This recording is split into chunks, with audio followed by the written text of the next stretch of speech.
McAllen, thank you for coming out. How do you all feel right now? Thank you for being here. Thank you for welcoming us back. We love you, Beto. I love you too.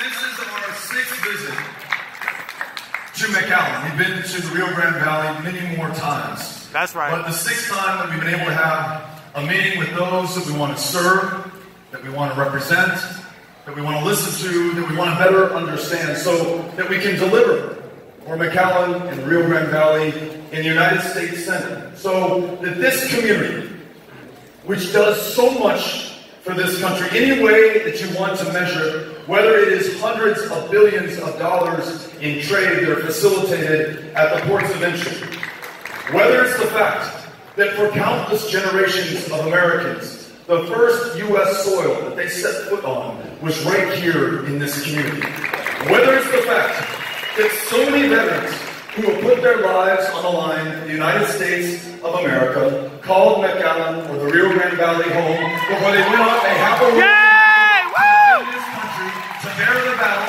so that others did not.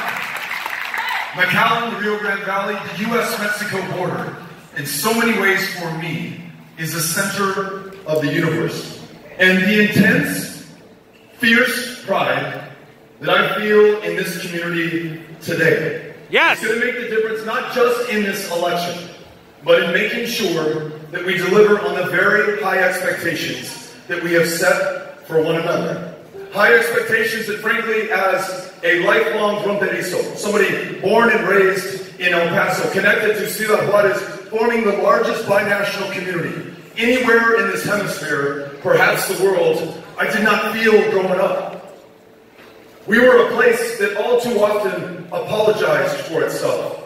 It was defensive of who we are. El Paso, it's not that bad, was the bumper sticker from the Convention and Visitors Bureau. There was no ambition as a community. There was no aspiration. There was a city that had been beat down for so long. Kids like me had internalized what the rest of the country thought about us. That we weren't supposed to amount to much. That we were just a dusty border town. Nothing ever good or great comes out of that community. But I'll tell you what. As I got older and began to realize the embarrassment of riches within which I grew up, the amazing artists and musicians, whether it was at the drive-in or Mars Volta or the Bobby Fuller Four, the writers, Mariano Azuelo, who wrote Los de Abajo, the defining novel of the Mexican Revolution. The Mexican revolutionaries themselves who lived in El Paso. Elizabeth Taylor, who spent her first of many honeymoons in El Paso, Texas, in the penthouse suite of the Hilton Hotel, one of, if not the first high-rise Hilton hotels built anywhere in the country, because El Paso was a place, the border was a place for the ambitious, not for the faint of heart, but for those who wanted to take a chance and bet everything on bigness and on greatness. That was our defining characteristic. The first date I ever had with my wife, Amy, was a blind date. She's not from El Paso. Didn't grow up there. Grew up in Chicago and northern New Mexico. Staying with some friends after she taught for a year in Guatemala. Was passing through El Paso. And this is pre-Tinder, so we didn't really know each other, didn't know much about each other, did not get to swipe past or to one another. I was picking her up at the home that she was staying at. And like any good boy in El Paso, Texas, I drove her across the Stanton Street Bridge to Avenida Juárez in Ciudad Juárez to the Kentucky Club, where I like to think that when Elizabeth Taylor got that divorce from her first marriage, she was drowning her sorrows at the bar, where they invented the margarita, where Bob Dylan hopefully wrote Tom Thumb's Blues, where Johnny Cash bought his drugs before he was arrested for having them in El Paso. This place with so much history was the place that I was going to introduce my community to, Amy, and Amy to my community. From there, we passed the Customs House, the scene of some important battles in the Battle for Juárez in the defining moment for our binational community. Past the Customs House to the Mission of Guadalupe, which has stood for 330 years, stood the test of time, stood in a way that defines what is possible. Because in that little placita, in front of the mission, were people just enjoying life. People eating, I love that, people dancing, people playing music, the sights, the sounds, the smells. This was my community, and Amy fell in love with that. I was falling in love with her. Something magic happened right there that maybe could have only happened right there, that has produced not just a marriage 13 years in. Yeah, woo! Thank you. No small feat. It's also produced Ulysses, who just started his first day of 6th grade, first day of middle school on Monday at Wiggs Elementary. It's produced Molly, who started her first day of her last year at Mùsica Elementary in the 5th grade, where I also was educated in El Paso. It produced Henry, who just began 2nd grade. His first day of his first year in that same school, Mùsica, the Mustangs. So many great memories for me, and Amy and I are so grateful that we get to raise our kids in this community. So grateful that when I called Amy the other night on Wednesday, I said, "What are you doing?" She said, "I'm helping Molly do her math homework in Spanish." Because her math class is taught in Spanish that day. It's going to be taught in English the next day. They are thinking, they are calculating, they are writing, they are speaking, they are learning, they are living in both languages, making the most of this binational community. In the same community where their grandparents had they the audacity to speak Spanish in those same hallways, would have been slapped on the wrist, paddled on the behind, suspended, and ultimately expelled if they would not disavow their culture and their language and who they were. This is a community, like McAllen, that is proudly claiming who they are. They're owning what they can contribute to the success and the greatness of this country. On display, when I get to spend time with Cristela Alonso, who has given up her career in comedy and in movies and as a writer to be my driver on this campaign. Don't hire her, Cristela. Where are you? But in all reality, as this incredibly big star, the first Hispanic woman to write and produce and direct and to star in her own television show on a major network, the pride with which she speaks of this community, of San Juan, where she was raised, of the Rio Grande Valley, man, it is powerful and it is infectious. And I want to follow her lead and the excitement that she has for this community. And it reminds me that I hope kids are not growing up as I did, desperate to get out of the border and away from the place that had nurtured them and ensured their success. Young people, like a young woman that I just met at Taco Palenque. Perla, are you here? And Martha, your mother? They're here in spirit. So Perla comes up to me and she says, "Hey, we're going to go see you at Cine El Rey right now. We're just finishing lunch." And I said, "Tell me your story." Grew up here, educated here, full ride to the University of Texas, where she just graduated, and she could go anywhere in the world. The world right now is her oyster. And she's coming back here. She's going to teach at Collegiate High School, new high school in the area. She's going to teach geography. She's going to invest her life. She's going to plant her flag right here to make sure that this great, amazing community is even greater, even more amazing. At a time. Thank you. Thank you, Perla. And thank you, Martha, your mother. You've got to be proud, and it's Martha's birthday today. So, Martha, happy birthday. At a time that teachers in so much of this country, in many parts of Texas, are not paid a living wage. Where teachers have to teach to a high-stakes, high-pressure test, instead of that child, instead of unlocking their lifelong love of learning, instead of making sure that that child is going to do everything that they were intended to do from the very day that they were born, against those long odds of salary and high-stakes, high-pressure, standardized tests. Tell it. And those children do not start the day with a full meal in their bellies or in the least insured state That's in the United right. States of America, the ability to see a therapist or receive medication or get the help that they need in this community. Just like El Paso, where if you want to go seek medical care deeper into the interior of the U.S., you have to go through a Border Patrol checkpoint. And I can't tell you how many families, how many little kids have been denied the care that they need to thrive, and even in some cases to survive because of the status of their families and their parents. And that teacher, Perla, on her first day of school, is going to be there to greet those kids who have some mighty long odds set up against them. And Perla, with those children, those families, and this community, I guarantee you, because I can feel it from meeting her, she's going to overcome those odds. She's going to allow those kids to continue to contribute to the greatness of America. No more make America great. America was great already. We're going to make it even better. That's right! That's right! The U.S. next door by leading it on communities like McAllen.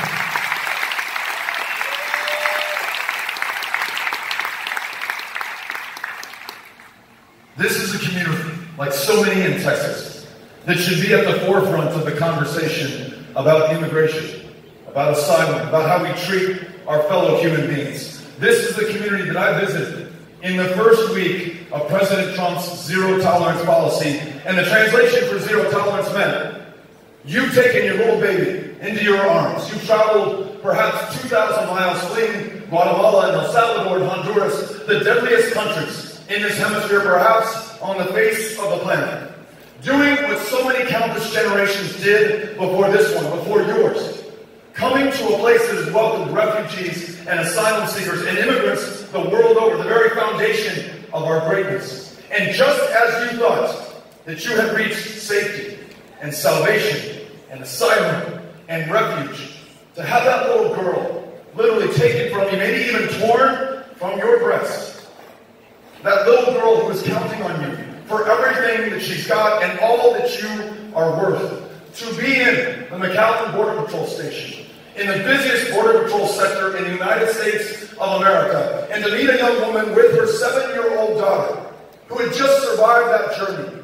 And unbeknownst to them, within hours, they've just been apprehended, where they turned themselves in to the Border Patrol agents. They did not flee them. They did not evade capture. In fact, the agent in charge at that station said, our joke is we're not arresting these asylum seekers, they are arresting us. That woman was doing what she thought was in the best interest of that child. Perhaps the only way to save that child's life. And that child, as I was talking to her mother, would not take her eyes off her mom. Never once looked at me, never once let go of her mother's hand. And you can imagine for the last 2,000 miles, for the last 3 or 4 weeks since they've been on the road, it's been the same thing. She's just holding on to that mom for all that she can, never allowing her to leave her sight. Within hours of our meeting, that little girl would be taken from that mother. She'd be sent over about a 5-minute drive from that Border Patrol station.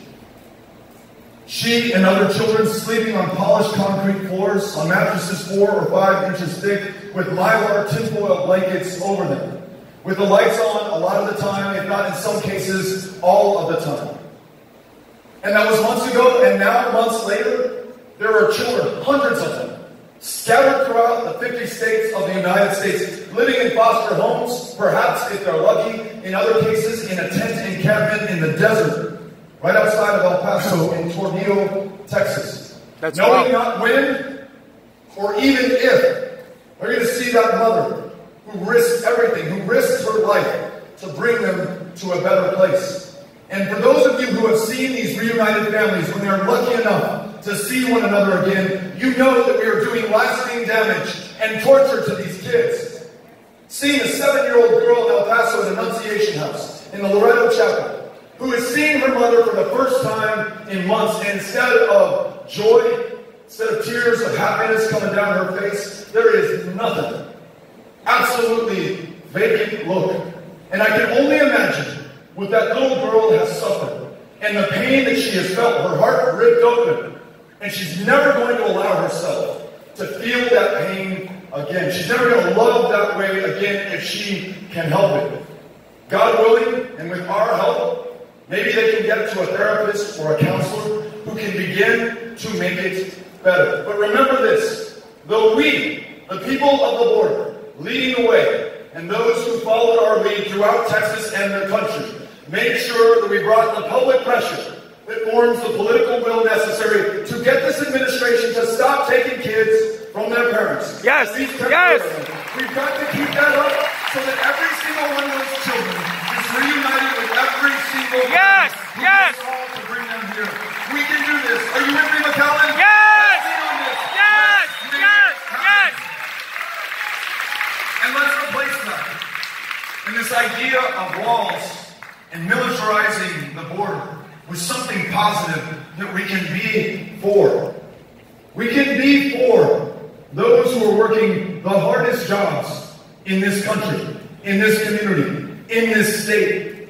It's impossible for me here in McAllen or the RGD or Laredo where we just were, or to go to these small towns in West Texas and North Texas and the Panhandle, not to hear stories of immigrants or meet the immigrants themselves who are working the toughest jobs, to go to a cotton gin in Roscoe, Texas. 24 back-breaking jobs in that gin. Not a single one of them worked by someone born in Roscoe or nearby Sweetwater. Whatever the wage they pay, whatever the hours they set, only those who are willing to travel to this country for the privilege of working and maybe being with their families are going to do this work. What if people can come out of the shadows, get right with the law, and contribute even more than they are already contributing, because we know that immigrants give far more to this country than they ever take down. We know that immigrants commit crimes at a far lower rate than those who are born in this country. We know that immigrants are the foundation of our success, and we, the most diverse people in the United States of America, are going to start acting like that and leading the way. Those dreamers not only being taught in our classrooms right now, those dreamers numbering more than 1 million across the United States, almost 200,000 in the state of Texas. They're also the teachers in those classrooms. 20,000 dreamers who are teaching right now. They're serving tonight, where it is tonight, in Afghanistan, in Iraq, in Syria. They're serving in Yemen and Libya and Somalia. They're serving in Nigeria. They're putting their lives on the line for this country, knowing full well that they may lose them, even though they don't have status.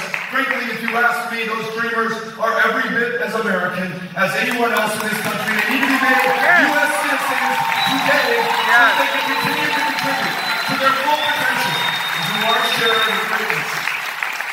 This is our opportunity. These are the things that we are for.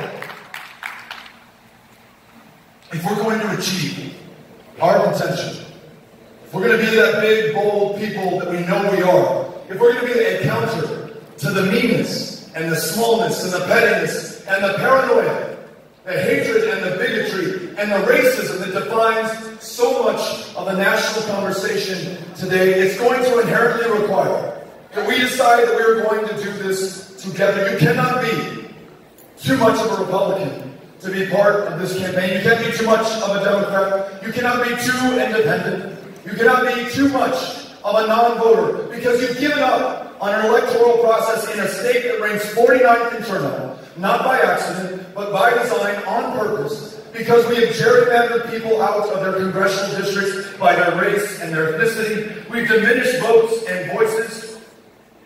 We have people who cannot vote who are here right now because they have a conviction.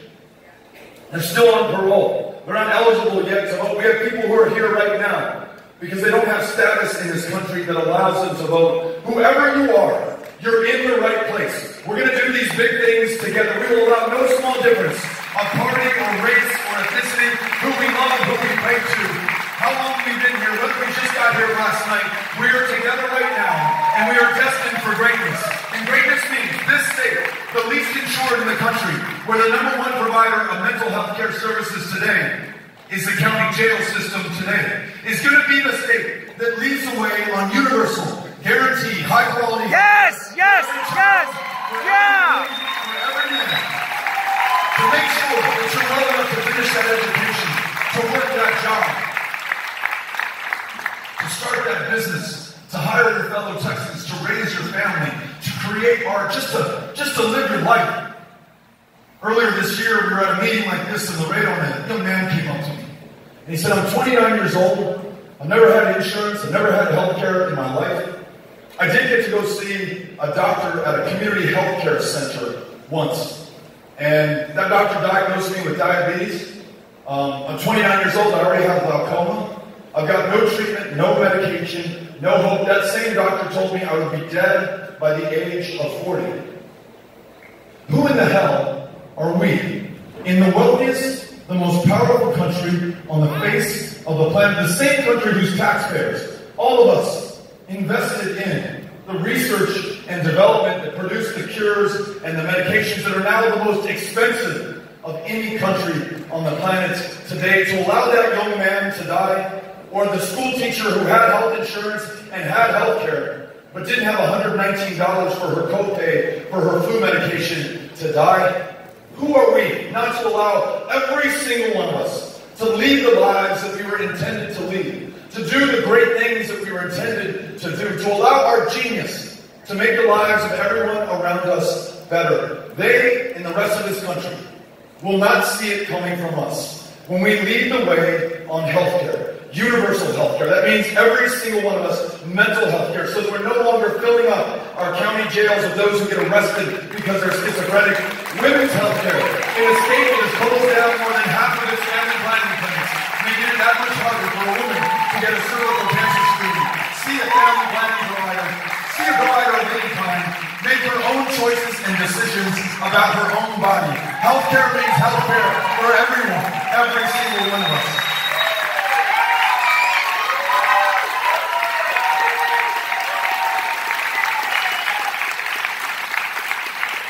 And if we're talking about everyone being able to live to their full potential, then let's acknowledge that right now, as we enjoy our liberty in this moment, this beautiful sky outside after we leave the theater, there is the largest prison population anywhere in the world here in the United States.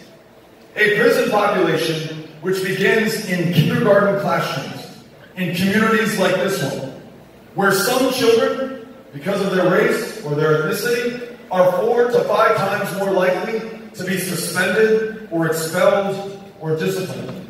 Children correlated with their race and ethnicity and the chances that they and their parents have had in life on that first day of kindergarten will be 10 months behind in math, 12 months behind in reading. For $10,000 per child, we can extend public education to universal pre-K all day, to make sure that parents can work, children can learn, and every single child begins at the same starting line. Or, because lack of education is correlated with likelihood of being part of that criminal justice system, we can pay $22,000 a year to lock someone up in the penitentiary. Here's another choice we can make. We can continue a war on drugs that has become a war on people, on some people more than other people.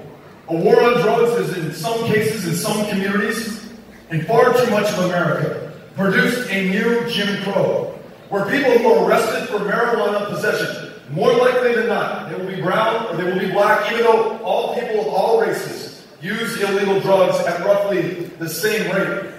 But that arrest record will mean that there is a box you have to check on your job application form. And it's less likely that an employer will hire you.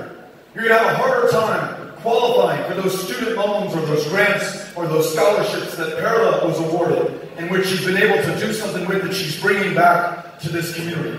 What if we decided that Texas is going to lead the way for this country to end the war on drugs, to end the prohibition on marijuana, to expunge the arrest records for those who serve time for something that's legal in 29 states in the United States, to allow the VA to prescribe medical cannabis instead of opioids that veterans are dying from addiction to every single day in this country.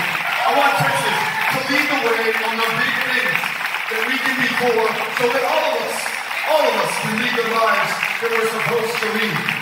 And listen, whatever we're doing in McAllen, whatever we're doing in the RGB, it seems to be working, because we have visited every single one of the 254 counties. The bluest places, like El Paso, that were taken for granted for far too long, but not anymore. The bluest places that were hard to get to, 2 flights, so no one showed up to the RGB, but we're not going to allow that to happen anymore. The reddest places Abilene, Texas. As you circle the Earth in orbit, you can see it glowing red from outer space. We're showing up to Abilene, Texas because whoever they voted for in the last election, they're every bit as Texan, every bit as American, every bit as human as anyone else in this room. And they deserve to be listened to be heard, to be respected, to be served, and to be represented. And so we're showing up for everyone. And we're not doing it with a single dime from a single political action committee or corporation or special interest. It is all people, all the time, all over Texas. And we're making it happen. The polls, for whatever they're worth, and as far as we can trust them, the polls show us with more than 80 days to go, just 2 points down in this election. Yes! Yeah! And while some thought that not taking this PAC money, not relying on corporations, not hat in hand going to the special interests and asking for their help was going to set us at a disadvantage, let me tell you what you have done, what all of us have done together. In the last 3 months, the junior sitting U.S. Senator, with PACs, and with a super PAC that he started, and with this help from those whose relationships he cultivated as he left this state, left the 254 counties of Texas and traveled to each one of the 99 counties of Iowa, as he sought the presidency at the expense of Texas in this last 3-month period, in those same old ways and using the money for the same old cynical purposes to scare us and make us afraid, or at least try to. He raised $4 million. But in that same period of time, to his $4 million, without PACs, relying on one another with $33 as the average contribution, we together raised $10.4 million. And we're using that to connect with the people. That we want to be there for them, to make sure that they have a voice and they're different. Not negative, not against. Everything is on and for Texas and this country. And so whatever brought you out here today, it is making sure that those veterans who've borne the battle can have a roof over their heads, can see a mental health care provider, are treated with the respect and dignity that they're owed. If these other fine public servants are retired teachers who have not seen a cost of living adjustment in 13 years and just had their health care costs double last year, and are subject to the windfall elimination provision, which means they're not going to earn back everything they paid in to Social Security. If you care about the generations that follow, and you know that if this planet continues to warm another 2 degrees Celsius, that we lose this forever for the generations that follow, we will not be bailing out Houston from 58 inches of rain, a landfall record in North America in recorded history set just last year. Human beings will no longer be able to live in Houston, Texas. We will not be worried about 5 years of drought in the Panhandle in West Texas and North Texas, the epicenter of the largest cotton patch on the face of the planet, where we grow our wheat, our sorghum, our soy, where we raise the cattle that feed not just Texas and this country, but so much of the world. We won't be worried about them anymore because we will no longer be able to live there and to sustain ourselves and grow our own food and our own fiber. This is our generational challenge. This is the moment where we think not about our careers, about ourselves, about the next election. We think about the next generation and every generation that follows. We, the people of Texas, headquartered here in McAllen, Texas, are going to be the answer that this country is looking for. And if you're willing to knock on doors, if you're willing to make phone calls, if you're willing to continue to contribute and chip in so that we have the resources to be the match for this moment, I guarantee you that together we're going to be celebrating an historic victory on the 6th of November for this state, for this country, for this generation, and for every generation that follows. McAllen, thank you for having us out. I am so grateful.